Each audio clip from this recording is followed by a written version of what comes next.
that I tasted other lips.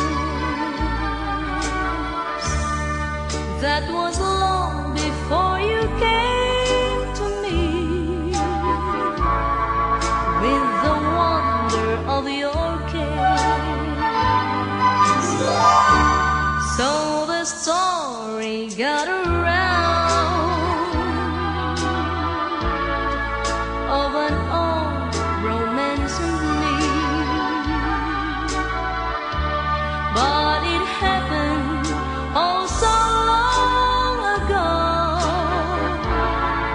How important can it be?